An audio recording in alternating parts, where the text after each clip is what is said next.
And welcome back to the Cover 3 podcast here on CBS Sports. That's Tom Fernelli. I'm Chip Patterson, coming to you live at youtube.com/cover3 and all across the 24/7 Sports Facebook network. Thanks for hanging out. Smash that subscribe, smash that like. Come on. Come and join us in the chat. It is a Monday, 11 a.m. Eastern time, and it is the continuation of the BOWLNANZA. Today, we are going to get you set with all of our what to know, best bets, the pool plays, first for the games on December 27th. That is the Camellia Bowl, the First Responder Bowl, the Birmingham Bowl, and the Guaranteed Rate Bowl. And also Wednesday, December 28th, that is the Military Bowl, the Liberty Bowl, the Holiday Bowl, and the Texas Bowl. We have finally hit the point, Tom, where we've got a large set every single day, 3 to 4 bowl games, pretty much all the way out. And yes, as we continue, we'll do more BOWLNANZA on Wednesday. Then on Thursday, our college football playoff preview, best bets, locks, and the like. Also, Tom, if you've got time, I figured that we could do a couple things. I figured we could maybe hand out some Paramount Plus 30-day free trials. Does that sound good? I don't know. I don't know if the listeners deserve it, honestly. The only way that you can deserve it is to smash that like. So go ahead and let's get those likes up. We might hand out some Paramount Plus free trials. Also, we've got some quarterback action in the transfer portal. Kedon Slovis to BYU, DJ Uyunglele to Oregon State. Before we get out of there, we will touch on that. But I wanted to get people set with what they need to know, which is in the immediate future, which is these bowl best bets. First of all, we gave some appropriate time to the most, again, shout out to the Sickos committee, but the most sicko of all the sicko bowl games, where I hope the Sickos committee has like 9 spots on press row at Ford Field. Any last minute thoughts on Bowling Green and New Mexico State set to kick off here in just a couple hours? Same as last week. Both of these teams stink. Neither one of them deserve to be favored. So bet the underdog. I'm taking New Mexico State plus 3.5. All right, and that is the only bowl game of today. But on Tuesday, things get started at noon Eastern time with the Camellia Bowl from Montgomery. It's Georgia Southern and Buffalo. Right now, we're looking at Georgia Southern minus 4.5, over under of 67. That means that if you were among the many who maybe wanted to jump on Georgia Southern early, I think you and I broke this game down on CBS Sports HQ before, and we were probably both on the Georgia Southern side. Then that's probably where this is headed. So we were at 3.5 when this thing opened. As we sit here about 25 hours away from kickoff, I see it's danced out to about 4.5 or so. What is your best bet on this game? And do you think there's still value? Is there any point where you would say stay away from taking the Eagles? I would say it's probably there now. I feel like 4.5 is exactly where I have it. So I think the value for all of that is gone. I still think there is some value on the under, but not a whole lot. So this is probably going to be a live bet game, if anything. But I would rather be on Georgia Southern minus 4.5 than Buffalo at this point. But again, there's not a whole lot of wiggle room anywhere with these numbers where they're at right now. Like if the total gets any higher, which I don't think it will, I would love the under, because it started at 67. It's down to 66.5 most places. I think that's probably where it's going to settle. So, yeah. I still say you take Georgia Southern. You've got, without a doubt, and like by a large margin, the better quarterback with Georgia Southern quarterback Kyle Van Treese. Dude is ridiculously productive and has been very good. This Georgia Southern offense has been very good. I think that's one of the reasons why you have that high total. And in like the most as I've said many times here on the BOWLNANZA, one of my many great faults in trying to break these down is to take late season too much into consideration, to consider how a team finished when making my final handicap. But good gravy, Buffalo. Come on. You rescheduled against Akron at the very, very end of the season, and you almost didn't get it done. Like, there's not really a ball don't lie for these kind of situations, but there is part of me that's like, okay, so if Buffalo nearly let this thing slip away against the Zips in a rescheduled game on Conference Championship Saturday, are we thinking that this Buffalo team is all of a sudden going to find a new spark against a very good Georgia? Like, excuse me, maybe very good's too much. I think Georgia Southern has been a good football team. I think that they have been a good football team. I think Clay Helton's done a good job with this group. So I'm on Georgia Southern. We've gotten on the other side of 4. I still say you lay those points, and you assume that Georgia Southern's going to be able to win this game by a touchdown. One yeah. last thought. Yeah. Do we know how long Buffalo's been in Montgomery? Because the weather in Buffalo over the weekend, I don't know if you saw it. We had it on our CBS Sports social feeds, but when the Buffalo Bills got home from Chicago for their game against the Bears on Saturday, their cars were literally, and I mean literally in the way that literally is meant, it actually happened, were buried under snow. They had to dig their cars out from under mounds of snow. Travel conditions were terrible. So it's unless they got out of Buffalo before that hit, this might be a situation where they just got in. So you never know. So on Tuesday, we are playing outside in Montgomery. We're playing outside in Dallas. We're playing outside in Birmingham, in a baseball field in Phoenix. Chase Field's got a roof, right? Yes. Okay. Those 3 Southern or, Texas-based games, hey, listen, we're so excited. We're going to take you to where it's warm. It ain't going to be warm. No. It is slightly warmer than it was in some of these places over the weekend, but we're still going to be dealing with not so comfortable conditions. So maybe if you want to go with a chilly under, I wouldn't hate that as well. I think we'll be sitting probably somewhere around 40 degrees in Montgomery for that game. Again, that is noon Eastern time for the Camellia Bowl. The next game on deck is the First Responder Bowl. And for this one, we're going to be in SMU Stadium. TCU Stadium gets a bowl game. The Armed Forces Bowl, SMU Stadium gets a bowl game. And this is Memphis against Utah State. Memphis currently favored by 7.5, over under of 60.5. Tom, Utah State is a very different team when Cooper Legas plays. That's the hit that they love so much. What do you make of the Aggies as we're starting to handicap their chances here in this game? I think the Aggies are a valuable play in this spot because I think that when you look at the power ratings for teams, they don't really adjust as much for, when you get to a Mountain West team like Utah State, they're not really paying the most attention to how the teams are performing under certain quarterbacks. And Utah State has been a much better team when Legas plays, specifically on offense, where they're not very good overall, but they actually have a little bit, they're a little more dangerous. And he's playing in this game. So when you look at the power ratings, Memphis is a touchdown favorite. I don't think Memphis is a touchdown better than Utah State. Now, that said, Memphis has been that team for me all year, where when I'm on it, they don't cover. When I'm against it, they cover. So, keep that in mind when you're making this play. But I think Utah State is a really good play here, too, because where they are, their weakness defensively is stopping the run. Memphis doesn't run the ball well. So it's what Memphis is trying to do on offense plays to Utah State's strengths defensively. The Utah State offense is probably better than the overall numbers suggest. I think there's good value on the Aggies here. And again, I have not been a big believer in this Memphis team all season long. I think it's pretty mediocre. So for it to be getting favored by over a touchdown in a bowl game, I'm very interested in fading that. Yeah, and how much value do you put in a team that lost a lot of close games? Because that's one of those things where I think in terms of, point differential, success rate, different ways that you can try to model out something predictive to figure out what a team's going to be. But at some point you lost all those close games. You had opportunities to win in those 1-score games against SMU, 1-score game against UCF, only a 10-point loss at Tulane, a crazy game in extra time against ECU, 1-point loss to Houston.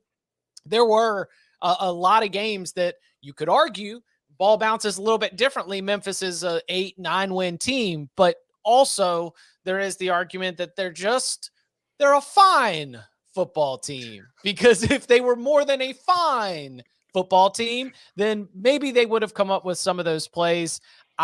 This is my Utah State note. Utah State was a underdog in the LA Bowl last year against Oregon State, and might have been an underdog by 10 points or so. And Blake Anderson had them boys ready to play. different Utah State team. They were, 10-win team, conference champs and the like. This group 6-6, not anywhere close to where they stood in comparison to their peers in the Mountain West. But Blake Anderson does not have a really long track record, but at least recently with this Utah State program, plus value bowl coach, in my opinion. So give me Blake Anderson plus the 7 and a hook. Coaching advantage is my deal breaker right there. You do anything with that total 60.5? No, I mean, I lean slightly over, but it's very, very, very, very, very, very, very, very, very slightly. Yeah, you're not going to catch me betting over 60.5. Cold Dallas SMU Stadium. Mm-hmm. No, thank you. Then we move. So that's our first 2 games of the day, 12 o'clock for the Camellia Bowl, 3:15 p.m. Eastern time for Memphis and Utah State, 6:45 p.m. Eastern time in Birmingham, Alabama. It's a game that if everything was full strength, I might be a little bit more excited for. But there's some interesting wrinkles because we've got ECU, we've got Coastal Carolina, Greenville, North Carolina, Conway, South Carolina, separated by about 3.5 hours of coastal road across North and South Carolina. We've got 2 great quarterbacks. And the thing that is the most interesting about this is that Grayson McCall, at the 3-time Sun Belt Player of the Year, first player ever to win that award 3 times in a career, his name is in the transfer portal. But according to this, as of December 22nd, this is the very last information I got. I think Grayson McCall is playing in this bowl game. No, he's not. Has he opted out? How is he going to play in the game when he's in the portal? When you're in the portal, you can still go back. I don't think he's playing in this game. Last update I got. Oh, it is. Yeah. No, they're saying he is. Yeah. Wow. Yeah. Yes. I told you, man. I was like, all right, let's really dig deep on this one because I don't want to be out here just assuming that he's not in this game would have you jumping all over ECU as a touchdown favorite. And that's where I think the critical error might be because, and I don't think Josiah Stewart is playing in this game. He was a star defensive player, pass rusher. He's already committed to Michigan. Does that sound right? Yeah, I forgot. Josiah Stewart's already made his commitment. I do not think that he is going to play in this game. But again, unless something changes in the next 24, 28 hours or so, the last update we got before the holiday weekend was that Grayson McCall, named in the transfer portal, planning to play in this game. So here's the wording from the Post and Courier. Okay. It says Stags will have the talents of star quarterback Grayson McCall at his disposal for likely one final time. So they're saying he's playing, but it's likely. So even that, it's not even a fully for sure he's definitely playing. Would you place a bet on this game trying to attack it one way or the other? Because if we get a last minute he's not playing in this game, you got to imagine ECU is just going to get blind hammered by a lot of people. And if they announce that he is, then maybe we start to see this thing tick the other way. Would you snap up some Coastal plus 7 right now to try and get ahead of that? No, I'll take the over. Oh, because then you've got Holton Ahlers against Grayson McCall, and then that's just going to be touchdowns all over the place. Yeah. Again, Holton Ahlers is the name of the ECU quarterback who, as I was digging through all the notes, that dude has rewritten the not just ECU record books, but the American Athletic Conference record books for career numbers, career passing yards, career total yards, career passing touchdowns. And with 1 rushing or passing touchdown, he ties Desmond Ridder for the AAC total touchdowns rank across a career. And with 2 touchdowns, which again, over under of 64.5, I'm going to assume Holton Ahlers might get 2 touchdowns. Looks like he's going to walk away with all of it. So in terms of total yards, total touchdowns, passing yards, attempts, completions, it's ridiculous. He's got all the school records. He's got all the conference records. And it looks like he'll be able to add that last one on here if ECU lives up to it. Now, it's not just a Holton Ahlers offense. They've got a pretty good ground game as well. but you mentioned the defenses for both these groups. So right now, what would be your best bet for this game? It's lost a lot of the value, but like this originally opened at 59.5 and it's up to like Yo. 64, 65 at most places now. But I still like the over because I mean the reason the total's climbing is obviously because of the Grayson McCall thing, which everybody's now expecting him to play. But for me, what I look for a lot when I'm trying to find an over, and I don't really go looking for them, but I do find them, is I look for teams that are terrible on third and fourth down defensively. Both East Carolina and Coastal Carolina have been terrible on third and fourth down defensively. Offensively, they've both been pretty good. So you've got two offenses that are good in those situations going against two defenses that are bad in those situations. That typically leads to a whole lot of not stops, like getting into scoring position. And even you don't always finish with touchdowns, you're at least getting points on the board more often than not, which is what you need for an over to cash. And you look at these teams, they're not the most efficient at finishing drives, but they're efficient enough. And against these defenses, which are terrible at keeping teams out of the end zone at the end of a drive or keeping points off the board, I tend to lean like offense is going to be a average offense is going to be better than a bad defense. You know what I mean? Oh So yeah. I think that the over is probably the best play here, especially if McCall is playing, because I do think that this could turn into a silly kind of tennis match shootout. So that's where I'm going to be. As far as the spread, I think if it's still at a touchdown, if it gets to 7 where you are, I would take ECU even if McCall is playing. But if you've got a 7.5, you go Coastal. Yeah, if I have to pick a side for like a pool. If it's 7.5, take Coastal. If it's 7, take ECU. I mean, our friend, two notes from our friend Robbie Cowan of the Punt Cast. Number one, ECU is a team that you love to take as a dog. Yes. Trusting them to cover a 7 and a whole hook is a unique proposition. Number two, Robbie also noted that there's a lot of North Carolina, South Carolina, and Georgia on both of these rosters. So even though we've got like interim coach and who's going to be playing quarterback for Coastal Carolina, once pads start to pop, you might have some personal pride on the line between some of these guys that might be a little familiar with each other. We Again, could like see some extracurriculars. Yeah, exactly. Yeah. Or, reason for motivation if you're Coastal Carolina, where you might have otherwise been thinking that you're going to check it out because Tim Beck's taking over the program. Jamie Chadwell's gone. Very much feels like, we had this 3-year run. It's been incredible. 31 wins over 3 years, but this is going to be the end of a chapter for Coastal Carolina. But I think once they get out there and they start hitting in Birmingham, I think it'll be a very, very fun competitive game. I'm on Coastal as long as you've got 7 or more.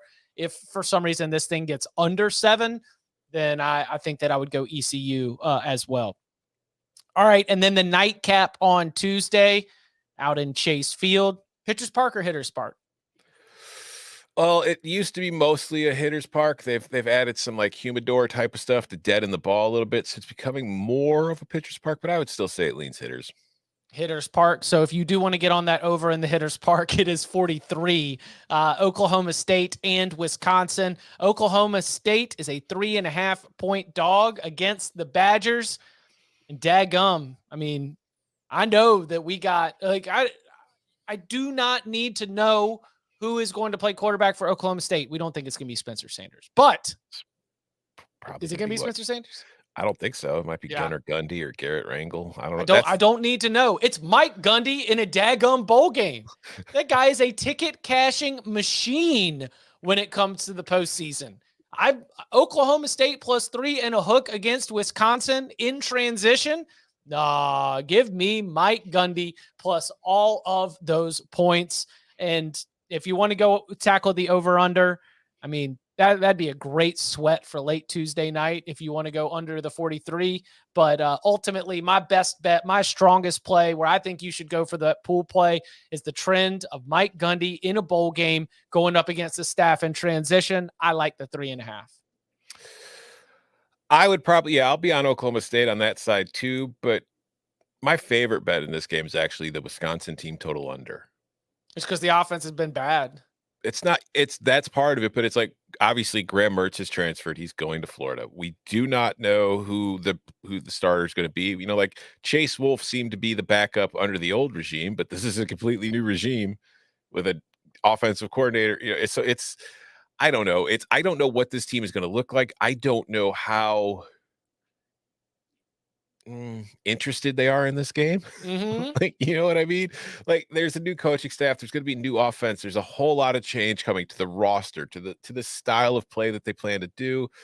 Maybe they come out and they, their hair on fire, ready to play in this game against Oklahoma State, or maybe they just kind of whatever. We're supposed to be here. Let's do it. I just don't think Wisconsin is going to be the most explosive offense. I think that you're going to see Braylon Allen probably get 30 carries, which could work out really well because he's a very talented and a very good player. But Oklahoma State defensively, like, it's pretty decent against the run. And if it knows you're going to be running the ball, it's going to be even better against the run. So I just don't see the Badgers scoring a ton of points in this one. I like the complete game under as well, but that total has come down a bit. Like, I got it when it opened at 49. I think it's down to like 44 now. Jeez. Yeah. So it's a lot of the value there is gone, but I like the Wisconsin team total under. I'm with you. I like Oklahoma State on the spread, but this is also another very hot live betting situation, because I mean, you're going to know within the first few minutes of how interested Wisconsin is in this game. So you might get some pretty sweet lines on Oklahoma State live at that point.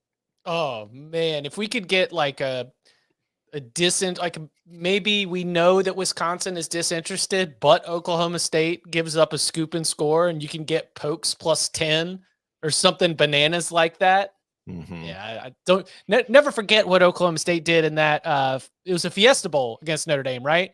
Go down early and then come charging back with your hair on fire. And that could also be like, regardless of Wisconsin's interest, like, with an interim coaching staff getting ready for new staff, they've probably been really working a lot on that first series of the game. If Wisconsin gets a touchdown that first series, oh my God, I'm so hammering Oklahoma State on the live line after that. Yeah, that's the play. That's 100% the play right there. Coming up on the other side, that is it for by the 10:15 p.m. Eastern time kickoff. Coming up on the other side, we turn our attention to Wednesday's bowl action. UCF, Duke, Arkansas, Kansas, Oregon, North Carolina, and Texas Tech against the Lane Train and Ole Miss. It is all of your December 29th bowls, plus notes from the transfer portal. Next. I've never lost a wingman. You're lucky. Fly long enough, it'll happen.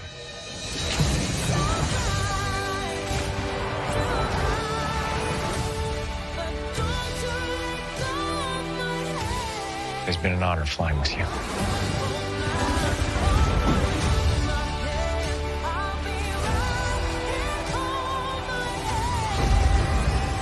Top Gun Maverick, rated PG-13, now streaming on Paramount+. We got Top Gun Maverick on Paramount Plus now? Have you seen it yet? No, I haven't seen it. It's so good. Yes, I have seen it. It's so good. Well, it's exactly what you want it to be. In that case, we need to make sure that you smash that like right now, because we get these likes up. That means we're giving away some Paramount Plus 30-day free trials. That's enough for you to watch Top Gun Maverick 30 times. And it's free. It's a free trial for Paramount Plus Premium. So make sure you go ahead and like that. We'll hand out some free trials. Jordan, let me know in the chat how many you want to give out while we get those likes up.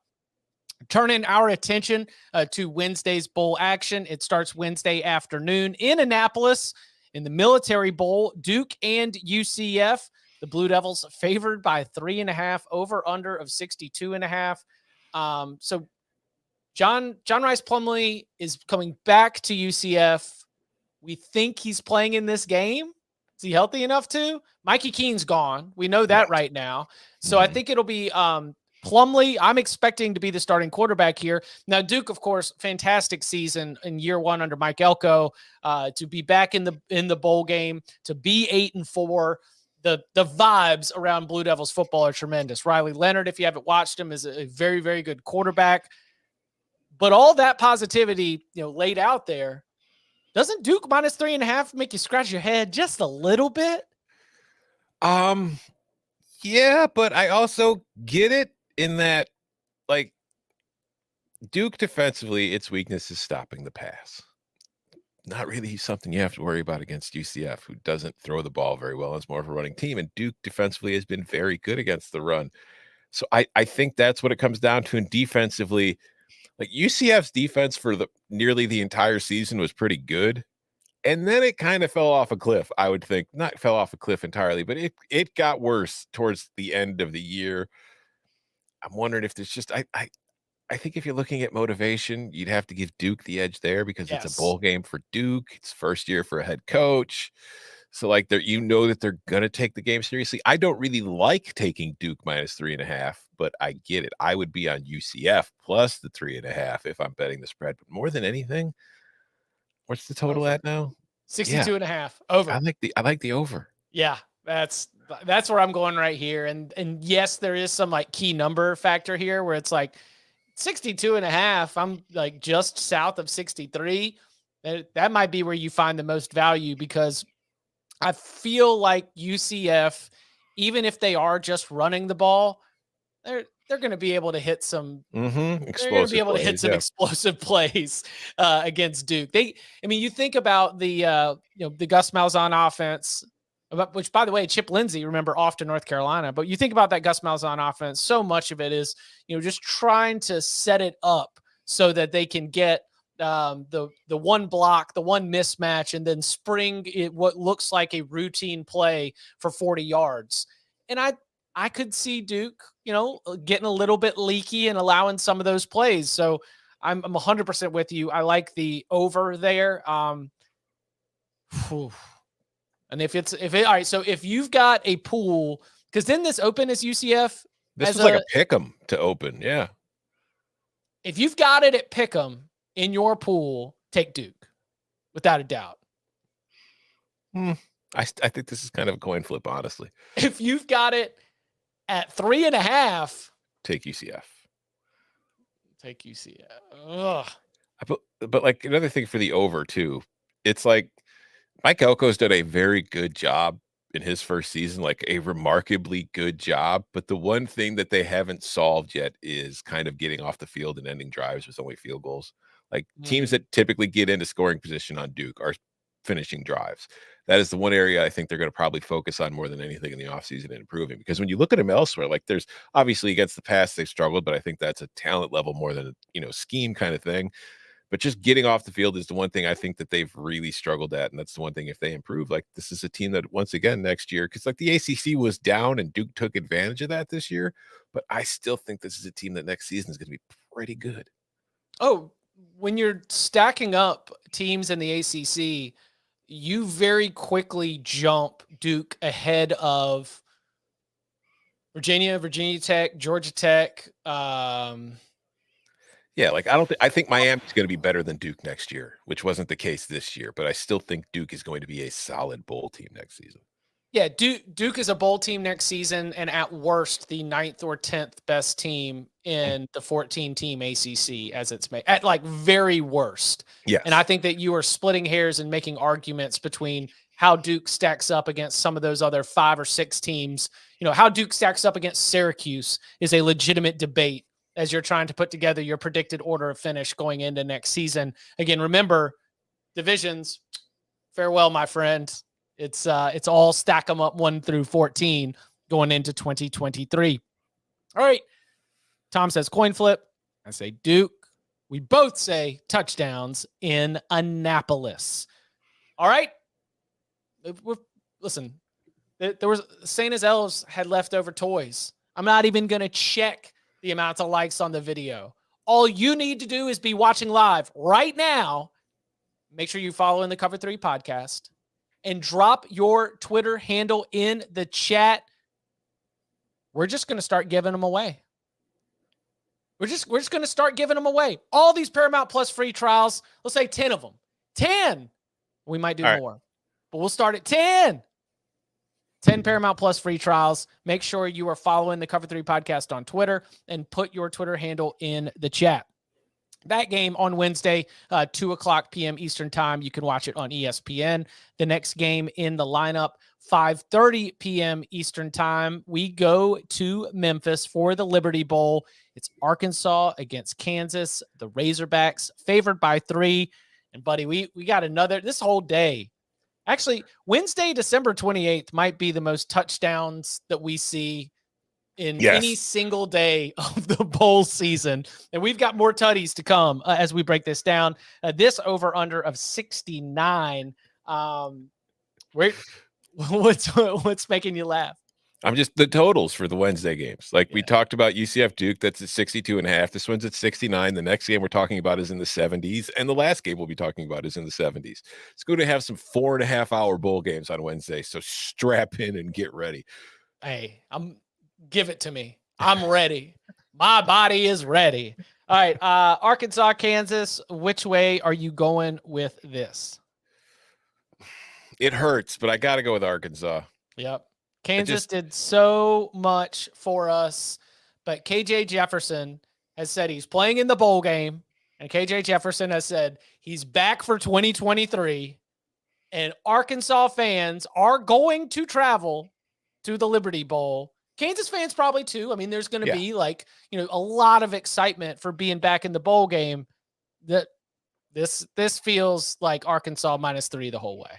Yeah, like I'm sure Kansas fans will travel for this game, but the trip to Memphis for Arkansas fans is a pretty easy one. And yeah, I feel like this is going to be a mostly kind of home game atmosphere for the Hogs. But as good as Kansas was and as kind of mediocre as Arkansas was for the most part in the SEC this year, I don't think the Jayhawks are going to have it. Like they're going to be able to score on this team. I don't know if they'll be able to score enough for me to take the over, but because again, it's pretty high. But I don't think they're going to get many stops because, like, that was the thing that really kind of cratered for Kansas. Like, their defense was never good during the regular season, even when they were winning games. But it just kind of really fell apart over the second half of the season. So I think Arkansas is going to probably get at least 40 in this one. Is Kansas able to get up to 40 itself? I don't know, but I think Arkansas is the play if you're betting the spread. Yeah, Arkansas it just feels like you're talking yourself into Kansas being able to recapture something that it just hasn't had a lot coming down the stretch. Now, one thing to question, though, is like, what Arkansas does defensively, which they're not great at, but they were at least okay-ish at, was, they were very much bend but don't break, like limit the explosive plays. Yeah. And then in the red zone, tighten up and at least hold you to a field goal. And they weren't even that good at that. But Barry Odom's gone. So maybe there's a little more wiggle room in that department for Kansas, and maybe that helps them keep it close. That game, again, 5:30 p.m. Eastern time. You can watch it on ESPN. And then, listen, we get ourselves some split screen action because we can have the end of the Liberty Bowl going on one screen, which will then go right into the beginning of the Texas Bowl. So that can be one. Sadly, I don't think we have Petros Fest here. I think we'll be sitting with Gus, Joel, and Jenny. The All-American girl. And it's not going to be the world famous Ohio State Buckeyes. We get to them on Thursday's show. But it is Oregon and North Carolina in the Holiday Bowl out in San Diego. We are in Petco Park, the home of the Padres. And Oregon is a 14.5-point favorite. Over under, as you mentioned earlier, of 74. A couple quarterbacks that have both announced that they are going to be back for their team in 2023. Bo Nix says he's going to come back for another year. And Drake May says all that NIL talk, all that portal talk was all just rumors. Sure, maybe some people were texting his high school coach, just trying to sniff around, see what kind of chance they might have had. But Drake May, first with a social media post, and then in a story on ESPN talking to Pete Thamel about the whole situation. He's back. Now, we've got a lot of North Carolina defensive players who are into the transfer portal and some that are not going to be playing in this bowl game. Josh Downs, the star wide receiver, is going to be off to the NFL draft. But Drake May is still there, which is why we still see this over-under of 74. So Oregon was the better team than North Carolina. They both have 9 wins on the season, but North Carolina's defense and also the competition, I would argue, allow me to comfortably say that Oregon was the better team this season. Mm-hmm. Is it worth 14.5 points, Tom? No, No, not in this game. First of all, we are taking the over on principle because It's these North are Carolina it's North Carolina and and also Oregon. it's Oregon. Like it's at 75 or whatever right now, and I just think that's about 5 points too low because you mentioned like North Carolina, Josh Downs has opted out. Yeah. And so is like 75% of their secondary. Now think of how bad the secondary was during the regular season, and then think about how now they're going to have backups. And then on the other side, like Oregon's secondary has been terrible all season long, but it had one pretty good player in Christian Gonzalez, who's probably going to be like a first couple rounds NFL draft pick. He's opted out. So they're missing their best corner too. They've had some of their depth pieces on defense have entered the transfer portal as well. So like these are two defenses that are going to be very much skeleton crews. Take the over, take North Carolina, because I don't see either team getting enough stops to pull away by 2 touchdowns unless there are just incredibly massive like fumble, mass turnover numbers. I just don't think either team, one of these teams, is capable of pulling far away from the other. Yeah, I'm not at all going to be in a position of believing that Oregon can close the back door when all season long we have talked about Oregon's pass defense as a reason that you cannot trust Oregon. And while it wasn't specifically the pass defense, do we remember the way that defense fell apart against Oregon State in the final game of the regular season? There is no way I can trust the Ducks with 14.5 points. North Carolina is the play. The over is the play. This thing is going to have me up so late on a school night. Do you have the Texas Bowl? No, when we drafted bowls, I don't want to give away my strategy, but I kind of honed in on early and afternoon games. Yeah, I decided I'd jump on this one because the entertainment would be there. It's, it's North Carolina, so you got to at least feel like you're going to talk about it with your friends. So I drafted it. I'll be on duty for this one. If anything crazy happens or needs to be written from the Holiday Bowl, it'll be your boy. And we'll just be a little sleepy at daycare drop off on. Yeah, I'll be Thursday. watching it. I just don't want to have to be responsible to write it afterwards. Yeah, that'll be me. I'll handle that for everybody on the squad. So yeah, North Carolina and the over, and we don't look back. We settle in for touchdowns and what is probably going to be at least once in this game we are going to have a 35-point quarter, where it's just that ping pongs back and forth with something crazy. So that one is one of the easiest picks to make of the day. Finally, again, as I mentioned, that'll be 8 p.m. Eastern time on Fox. Then that will overlap with the very end of the Liberty Bowl, which then goes into the beginning of the Texas Bowl. We are in the home of the Houston Texans, NRG Stadium, 9 p.m. Eastern time kick. It is Texas Tech against Ole Miss. Ole Miss favored by 3.5. And like you mentioned, another over-under with a 7 at the beginning of it. Over-under of 70. Not a great finish to the season for the Rebs, though. They are not undergoing a coaching transition, which is something that I think a lot of Ole Miss fans might have feared or wondered at one time. Quinshon Judkins got all the accolades that he was very much deserving of. You got to imagine that we're going to see a strong performance from him in this game against the Texas Tech defense that, ran a little hot and cold, played well against some good running backs, also gave up a bunch of yards at times. Texas Tech, famously, the thorn in the side of every Big 12 team. So, Tom, is Texas Tech going to be the thorn in the side of Ole Miss here in this spot, trying to reverse a losing streak? Yeah, not enough to cover, but they will be enough of a pain in the butt to make the under the easiest play of the bowl season. I like that. This total should not be this high. I don't understand why the total is this high. I don't think either one of these teams are like, you look at the other games we've just talked about for this day, and I feel like this is a reputation more than a reality. Like, this is not, Cliff Kingsbury's Texas Tech. This is not Ole Miss from last year. Like, they do run the ball a lot, but they're not scoring 50 points per game. So I don't understand why this total is that high. I think this probably should be in the mid 50s. So I'm getting like 2 touchdowns. Ole Miss has not put up 35 points in a bowl game since beating Auburn in the middle of October. Mm-hmm. They run the football, So, we've talked a lot about that in terms of breaking down Ole Miss because I think that the answer to your question is that some of it has to do with pace, right? Yes. Like you're just taking the number of plays that Ole Miss has run, and Ole Miss, does operate with a lot of pace. They snap the ball fast, but they're also running the football. And if they only get stopped for 3 yards running the football, that clock continues to move. Texas Tech, who's our Texas Tech quarterback for this game? I think it'll still be because Smith transferred to Houston, so it's going to be Tyler Shuck. Tyler Shuck. Mhm. Yeah. Yeah, I like that underplay. I'm going to go Ole Miss. Very, very basic.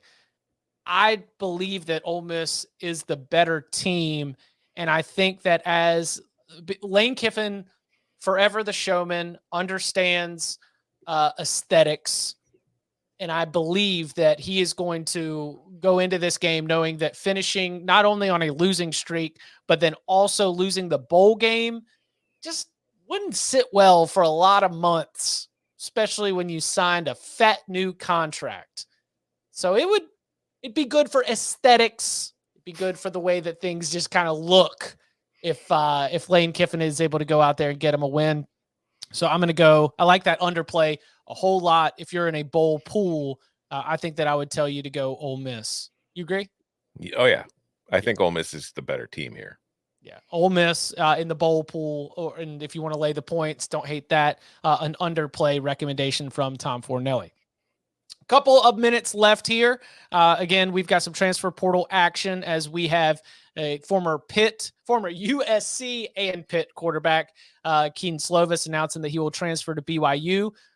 More significant than where my mind went as we first saw the news, because BYU will be in the Big 12 next year. So Kedon Slovis is going to be leading the Cougars into the Big 12 era, and also DJ Uiagalelei commits to Oregon State.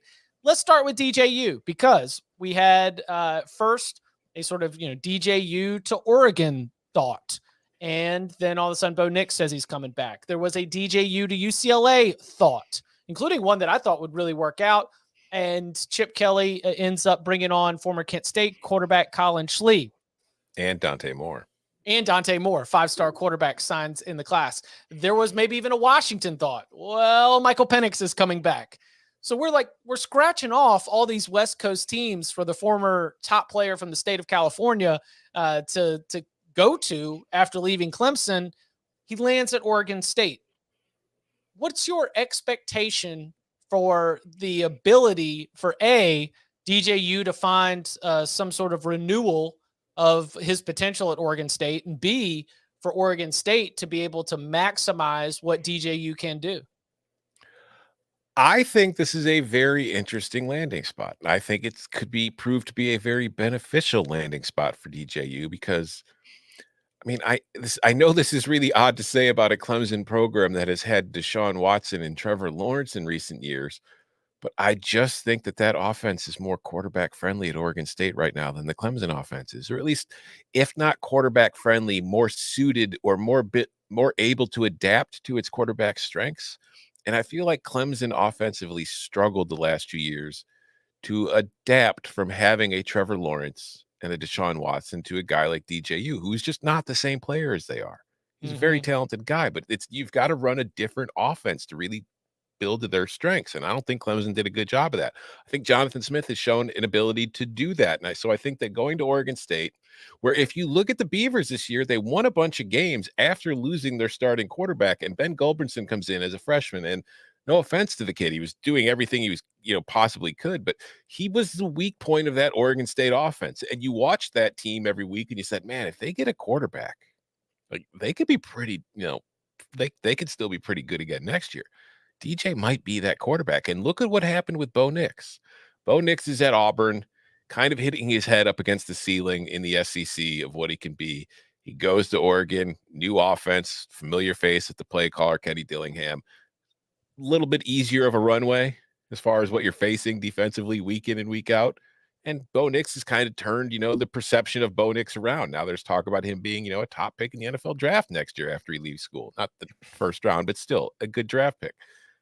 DJ kind of needs that fresh start. And I think Oregon State is going to be able to offer him that fresh start. I think now you look at the Pac-12, we talked about the ACC being the conference of quarterbacks in 2022, and obviously that didn't work out very well. But 2023, the Pac-12 from a quarterback perspective, very interesting. Oh, yeah. And Caleb Williams, the reigning Heisman Trophy winner right there at USC, headlining that group. It is phenomenal. Here's what I think about Jonathan Smith at Oregon State across the last couple of seasons. That Jonathan Smith, of course, the former Oregon State quarterback, who has, tried to not only just be like an offensive guy, it really seems like he's got that full investment in the entire team that he wants to have. But I think about flexibility and versatility because he has had to debut across the multiple quarterbacks that they've had in the last couple of seasons, several different offenses, and make tweaks along the way, sometimes within the same game. And yet they have continued to be able to field successful offenses, especially in the last 2 seasons. So when I've got a coach who is not going to try to force a quarterback into a system, but really mold around them, that is where I think DJ Uiagalelei is going to be able to find a good landing space. But it is going to be very interesting to see whether the change of scenery is going to be able to benefit him, like you said, quite as much as Bo Nix, especially as we have them in the rivalry, in the same conference, right there in the Pac-12. Any thoughts on Kedon Slovis to BYU? It's interesting to me that when you think back to Kedon Slovis, when he first got that job at USC as a freshman after the JT Daniels injury, and he got up to a really good start. Graham Harrell was the offensive coordinator. Air raids going magnificently well. And BYU exposed him. Yeah. Who was his first bad game against? BYU. Who has never really quite been the same since that game? Kedon Slovis. Where's Kedon Slovis playing? BYU. Maybe you can't beat him, join him. I don't know. It's just, I was really big on Slovis when he started at USC. He had a shoulder injury of some type. His arm hasn't really ever been quite the same since. I don't know. It'll be interesting to see. BYU with Jaren Hall entering the draft needs a quarterback. They've got somebody with plenty of veteran experience who will help them. He's got Power 5 experience as they transition to the Big 12. It's just, I feel like it's a good floor, very low ceiling kind of transfer for the Cougars. So it's interesting as we, sit here in Zach Wilson week. Zach Wilson, New York Jets, NFL Zach Wilson. But like Jaren Hall started as, he's Zach Wilson's replacement. He's continuing the tradition of Zach Wilson. Is Jaren Hall going to get any like negative backlash from Zach Wilson flaming out? Or do you think that he is a strong enough NFL draft prospect on his own so that he can mostly avoid that? I don't know if it'll be because of Zach Wilson, because honestly, when I look at Jaren Hall, I think he's a similar prospect to Zach Wilson as far as talent and ability. But I thought Zach Wilson was very overvalued and drafted coming off of a COVID year, which was a little strange. And it was in an offense that people weren't, it's just, I mean, if you think back to who BYU played that season, they didn't play anybody. Like he was throwing up against air for the most part. I just think that Jaren Hall, I think he's just as talented as Zach Wilson, but I don't think he's going to go with the number 2 overall pick because Zach Wilson never should have gone with the number 2 overall pick. ESPN's Pete Thamel, I think. I saw a report that before making the decision, Kedon Slovis was texting with Jaren Hall and trying to like get insight because his hope is that in the same way that Jaren Hall has now become an NFL draft prospect, that this BYU offense will send Kedon Slovis down the same road. We'll see, buddy. The schedule's getting tougher. There is no easy win in the Big 12, but if you can go in and have that same kind of production, then you too can be an NFL draft prospect. Again, we will be back Wednesday, 11 a.m. Eastern time, where we will roll through our next set of BOWLNANZA breakdowns with our best bets and our pool plays and the like. So make sure that you subscribe to the Cover 3 podcast, youtube.com/Cover3, or wherever you get your podcasts. And you can follow him on Twitter at Tom Fornelli. You can follow me at Chip_Patterson. Tom, thank you very much.